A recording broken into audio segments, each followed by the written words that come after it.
Hari ini kita akan belajar tentang dinamika rotasi. Materi kita hari ini ada terbagi menjadi 4, yaitu yang pertama benda tegar, beserta analogi gerak translasi dan gerak rotasi. Yang kedua ada momen gaya, yang ketiga momen inersia, dan yang keempat adalah momentum sudut. Apa sih benda tegar itu? Benda tegar adalah benda yang tidak mengalami perubahan bentuk dan volume selama ia bergerak. Benda tegar ini dapat mengalami dua macam gerakan, yaitu gerak translasi dan gerak rotasi. Di kelas 10 sebelumnya, kita juga pernah mempelajari tentang gerak translasi.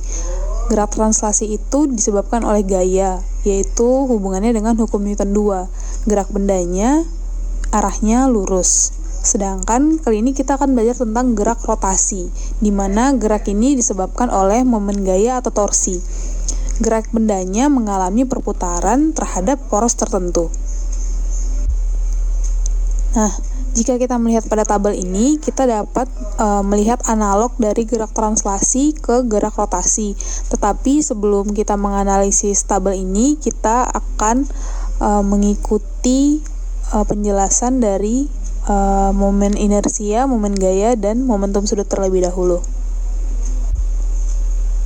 Momen gaya atau torsi yang dilambangkan dengan tau adalah besarnya gaya yang bekerja pada sebuah benda sehingga benda tersebut berotasi. Secara matematis, dapat dituliskan sebagai hasil kali antara gaya dengan jarak gaya ke poros. Torsi atau tau sama dengan F cross R. X di sini bukan kali tetapi merupakan cross atau operasi perkalian vektor. Satuannya adalah Newton meter. Kalau kita hanya ingin mencari besarnya saja, bisa menggunakan persamaan tau sama dengan F kali R, atau lebih tepatnya F kali R sin theta. Ini berlaku jika sudut antara gaya dengan jarak poros tidak tegak lurus. Karena jika sudutnya tegak lurus atau 90 derajat, maka ketika dimasukkan persamaan sin 90 derajat sama dengan 1. Jadi bisa langsung ditulis F kali R saja. Contoh penerapannya pada pintu. Jika kita mendorong pintu dengan memberi gaya dekat dengan engsel, maka rasanya akan lebih berat dibanding jika kita mendorong di bagian yang jauh dengan engsel. Mengapa bisa demikian? Karena kalau kita lihat persamaannya, maka jarak gaya ke poros ini sebanding atau berbanding lurus dengan momen gaya atau torsi. Artinya, semakin besar jaraknya, maka semakin besar momen gayanya. Jika nilai momen gaya ini makin besar, maka semakin mudah benda tersebut melakukan rotasi. Kalian boleh mencobanya langsung. Arah torsi. Arah torsi ini bisa kita ketahui berdasarkan kaidah tangan kanan. Keempat jari mewakili arah rotasi, sedangkan jempol mewakili arah torsi. Jika arah rotasi arahnya berlawanan jarum jam, maka torsi positif. Namun, jika arah rotasi arahnya searah jarum jam, maka nilai torsi negatif. Contoh soal. Tentukan torsi di titik A, B, C, dan D pada batang homogen AD. Dari gambar dapat kita lihat bahwa antara F dengan R sudutnya adalah saling tegak lurus, yaitu 90 derajat, sehingga kita bisa langsung menggunakan persamaan tau sama dengan F kali R. Untuk mencari torsi di titik A, kita bisa menggunakan resultan F2 kali AC ditambah dengan F3 kali AD. Akan tetapi kalau kita lihat arah dari F-nya, baik F2 maupun F3 untuk menuju poros A, itu arahnya searah dengan jarum jam, maka nilainya negatif. Makanya kita lihat di persamaan ini, min F2 kali jarak AC min F3 kali jarak AD. Begitu pula untuk torsi B, torsi C, torsi D dapat dilihat seperti ini. Jika ditanyakan resultan momen gaya, maka nantinya kita tinggal menambahkan semua nilai torsi yang ada. Itu torsi sama dengan torsi A ditambah torsi B ditambah torsi C ditambah torsi D. Perlu diingat bahwa nilai negatif di sini adalah untuk menunjukkan arah dari torsi tersebut. Untuk contoh soal yang kedua, di sini kita bisa lihat bahwa sudut antara R dan F-nya tidak saling tegak lurus, maka sudutnya bukan 90 derajat. Di sini adalah 53 derajat. Jadi kita menggunakan persamaan F kali R kali sin theta. Nah, untuk resultan torsinya kita bisa lihat persamaan yang ini. Dan ketika dimasukkan kita akan menghasilkan sigma torsinya adalah 2 Nm. Pada pembahasan mengenai dinamika gerak hukum 1 Newton, kalian telah mempelajari bahwa setiap benda mempunyai kecenderungan untuk mempertahankan keadaannya. Artinya, jika benda dalam keadaan diam, maka benda tersebut cenderung untuk tetap diam. Akan tetapi, jika benda sedang bergerak lurus beraturan, maka benda tersebut cenderung untuk tetap bergerak lurus beraturan. Nah, kecenderungan untuk mempertahankan posisi atau keadaannya ini disebut dengan inersia.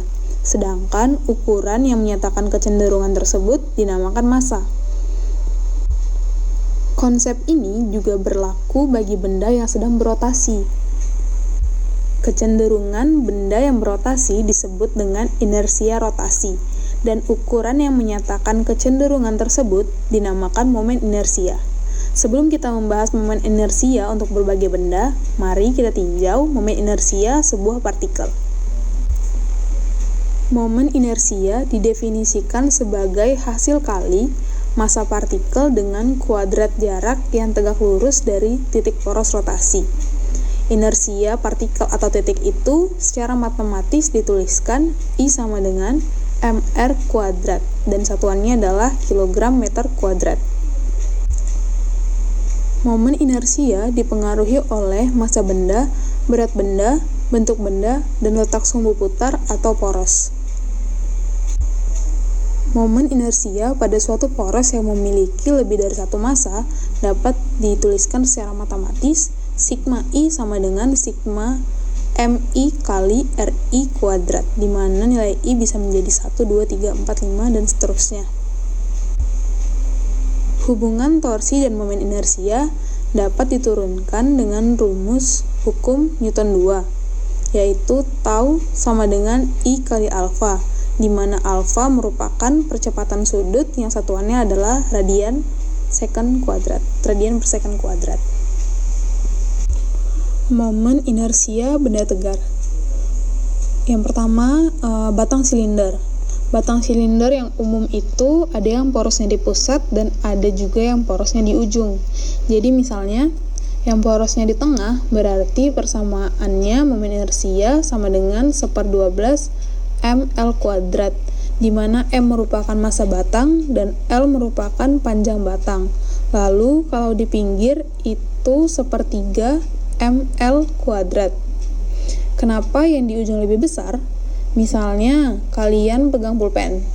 Kalian pegang pulpennya di tengah terus diputar dibandingkan dengan kalian pegang pulpennya di pinggir.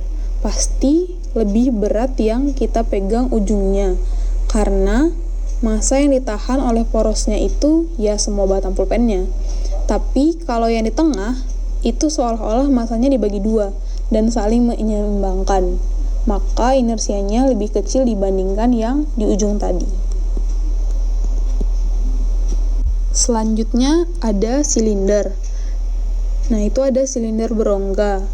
Di silinder berongga itu ada R1 dan R2, yaitu jari-jari dalam dan jari-jari luar. Inersianya adalah setengah M R1 kuadrat ditambah R2 kuadrat. Yang kedua ada silinder pejal. Ini contohnya katrol. Inersianya setengah mr kuadrat. Selanjutnya ada silinder tipis berongga. Bedanya sama yang berongga biasa itu antara R1 dan R2-nya hampir sama karena sangat tipis. Jadi inersianya adalah I sama dengan mr kuadrat. Nah, ini contohnya kaleng. Sedangkan yang untuk yang silinder berongga tadi, itu contohnya kayak donat atau cincin. Itu perbedaan antara R1 dan R2-nya itu bisa kelihatan. Nah, selanjutnya ada bola. Yang pertama itu ada bola pejal. Bola pejal ini itu bola yang padat, contohnya kayak kelereng.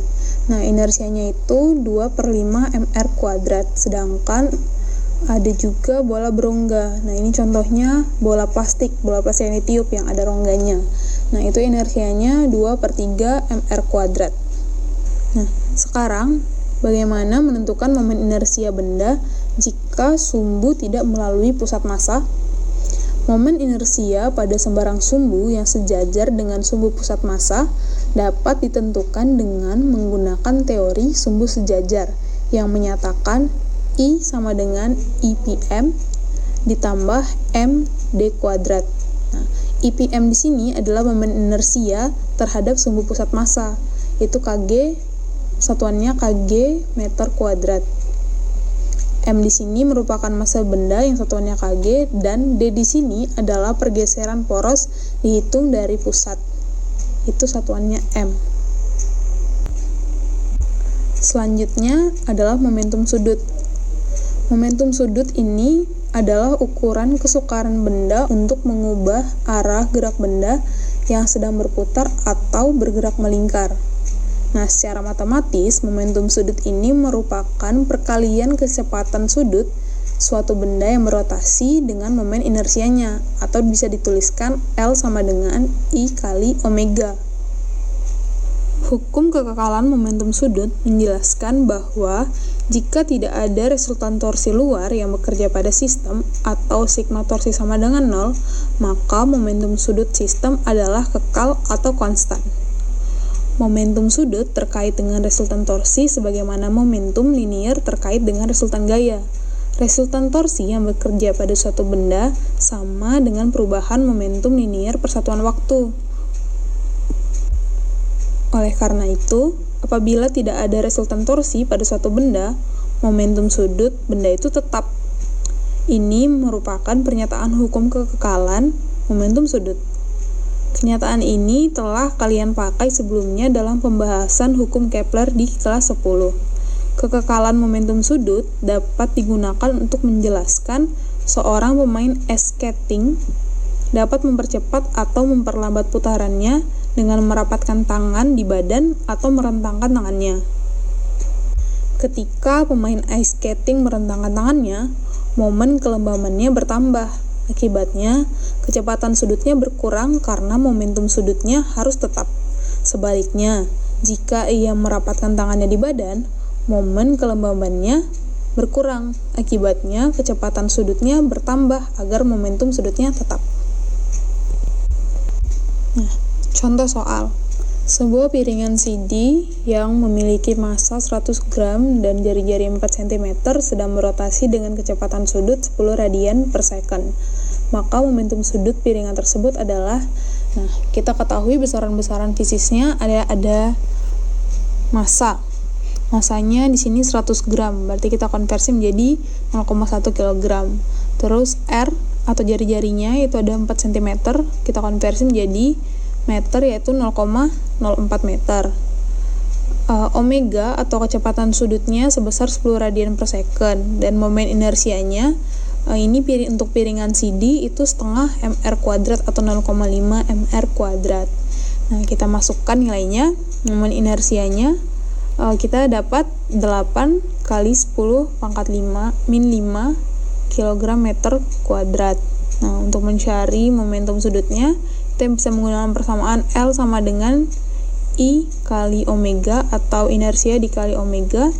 Kita temukan tadi inersianya 8 kali 10 pangkat min 5, dan kita ketahui bahwa kecepatan sudutnya atau omeganya itu 10, kita kalikan jadi 8 kali 10 pangkat min 4 kg meter kuadrat per sekon. Oke, jadi kita balik lagi ke tabel pertama, di mana ada tabel tadi analogi gerak translasi dengan gerak rotasi. Nah, Jarak linear pada translasi itu analoginya dengan jarak posisi pada gerak rotasi, yaitu theta. Untuk kecepatan linear itu di gerak translasi V sama dengan S per T. Nah, analoginya sama dengan kecepatan sudut pada gerak rotasi, yaitu omega sama dengan theta per T, atau V sama dengan omega kali R. Nah, selanjutnya ada percepatan tangensial, yaitu kalau ditranslasi menjadi A sama dengan V per T, sedangkan analoginya di gerak rotasi adalah percepatan sudut, atau alfa sama dengan omega per T, atau biasa juga A sama dengan alfa dikali R. Nah, selanjutnya adalah kelembaman translasi atau massa. Lambangnya M. Ini analoginya sama dengan kelembaman rotasi, yaitu momen inersia I, atau yang sudah kita bahas tadi, I sama dengan mr kuadrat. Selanjutnya gaya. Pada gerak translasi itu F sama dengan M kali A, sedangkan pada gerak rotasi analoginya itu adalah momen gaya, di mana torsi sama dengan inersia dikali percepatan sudut, atau torsi atau tau sama dengan F dikali R. Energi kinetik untuk gerak translasi sama dengan setengah mv kuadrat. Nah, untuk gerak rotasi itu menjadi setengah inersia omega kuadrat. Untuk momentum linear atau P sama dengan M kali V, analoginya untuk gerak rotasi yaitu momentum sudut yang udah kita bahas juga tadi, itu L sama dengan I kali omega atau inersia dikali kecepatan sudut. Nah, selanjutnya juga ada daya, itu kalau ditranslasi ada P sama dengan F kali V. Nah, untuk gerak rotasi analoginya itu menjadi P sama dengan torsi dikali omega. Sekian, terima kasih.